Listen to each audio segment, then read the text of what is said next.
मिट जाएगा, फालतू की बात।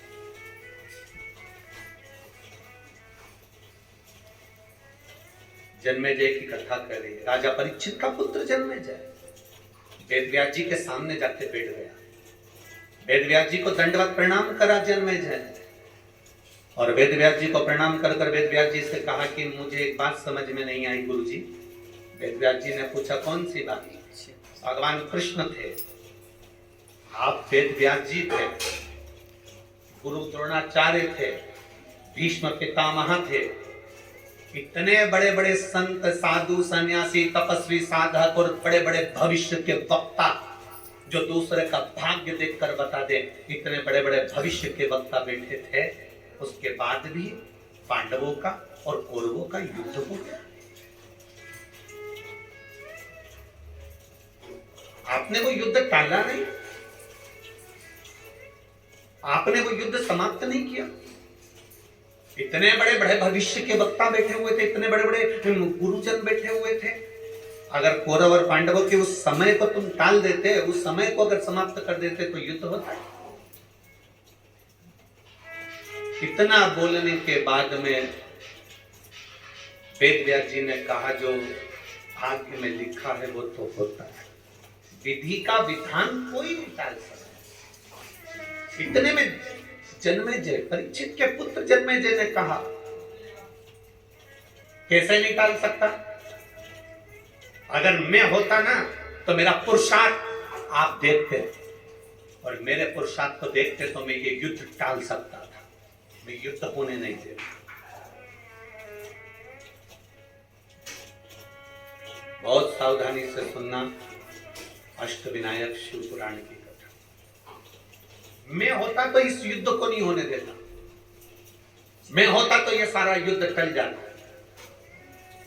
वेदव्यास जी ने कहा ये कभी नहीं हो सकता, जो ललाट पर लिखा है उसको टालना बड़ा मुश्किल है, उसको समाप्त करना बड़ा मुश्किल है, उसको टालना बड़ा मुश्किल।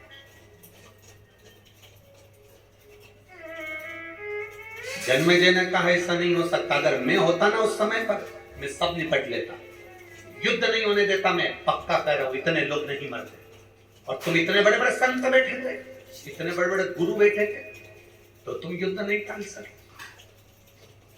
अब एक बात बताओ वेदव्यास जी,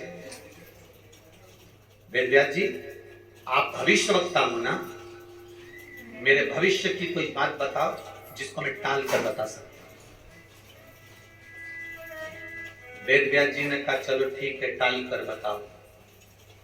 थोड़े समय के बाद जन्मेजय तू एक काले घोड़े पर बैठकर दक्षिण दिशा में जाएगा, दक्षिण दिशा में एक सुंदर स्त्री को देखेगा, और वो स्त्री को देखकर तू राजमहल में लेकर आएगा, उस स्त्री से तू शादी कर लेगा, वो स्त्री तुझसे एक यज्ञ करवाएगी, उस यज्ञ में मैं तुझसे हाथ जोड़कर कहता हूं कि उस यज्ञ में तू युवान ब्राह्मण को मत बुलाना, अगर बुलाना तो बूढ़े ब्राह्मण को बुलाना, किसी बुजुर्ग को बुलाना, समझदार को बुलाना, किसी बूढ़े को बुलाना, पर युवान ब्राह्मण को मत बुलाना उस यज्ञ में।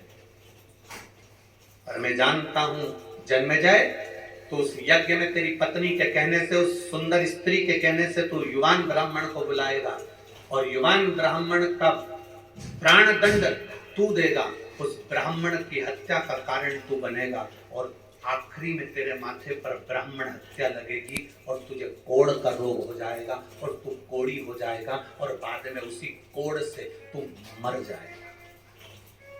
अब तेरा विधि विधान टाल सके तो टाल दे। जन्मेजय ने कहा इतनी सी बात। जन्मेजय ने अपने राजघराने में जाकर कहा जितने अस्तबल में काले घोड़े हैं सब निकाल दो बाहर, एक भी काला घोड़ा मुझे नहीं चाहिए। काला घोड़ा होगा नहीं तो बैठूंगा भी नहीं। सारे काले घोड़े निकाल दिए जाएं। अस्तबल से सारे काले घोड़े खोल दिए गए, और सारे काले घोड़ों को खोलकर भगा दिया गया। 2 साल के बाद राजा सफेद घोड़े पर बैठकर अपने नगर से, महल से घूमने के लिए निकला और निकलते निकलते निकलते निकलते घोड़ा बेकाबू हो गया। दौड़ते दौड़ते जंगल में पहुंच गया। जंगल में जाने पर उस घोड़े के पांव में घाव हो गया। घोड़ा चल नहीं पाया। आखिरी में घोड़ा लुढ़क कर गिर गया और फिर वो घोड़ा वहीं पर अपने प्राणों को त्यागा तो राजा भूखा प्यासा रहते रहते 2 दिन निकल गए। कुछ मिल जाए साधन तो मैं अपने नगर चले जाऊं। इतने में सामने से काला घोड़ा दिखा। राजा ने उसको पकड़ा और उस पर बैठा और बैठकर घोड़े को लेकर महल में जा रहा था। घोड़ा बेकाबू होकर दक्षिण में चले गया और समुद्र के तट पर उसको एक सुंदर स्त्री मिल गई। अब काल विधि का विधान, एक सुंदर स्त्री मिली।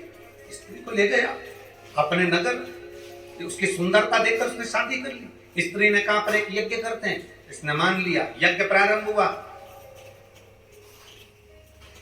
और इसको मालूम था कि वेद व्यास जी ने कहा है कि यज्ञ में बूढ़े ब्राह्मण को बुलाना, पर स्त्री ने कहा नहीं, यज्ञ में सब युवान ब्राह्मण आना चाहिए। यज्ञ में युवान ब्राह्मण आए। यज्ञ प्रारंभ हो रहा था। इसकी वो स्त्री सुंदर जैसे महल से बाहर निकली, उसको देखकर ब्राह्मण हंसा तो राजा को क्रोध आ गया जन्मेजय को और उसने उसको मृत्यु दंड दे दिया। मृत्यु दंड दिया तो ब्राह्मण हत्या माथे चढ़ गई और ब्राह्मण हत्या माथे चढ़ी तो ये कोढ़ के रोग से ग्रसित हो गया। रोता रोता वेद व्यास जी के पास पहुंच गया। मैं क्या करूं? वेद व्यास जी कहते हैं तू भी तो कह रहा था कि मैं विधि के विधान को टाल सकता। तू कह रहा था विधि के विधान को टाल सकता। राजा जन्मेजय ने गुरु वेद व्यास जी के चरण पकड़ लिए कि मैं विधि विधान को नहीं टाल सकता, पर विधि के विधान को कौन टाल सकता है? तो इतने में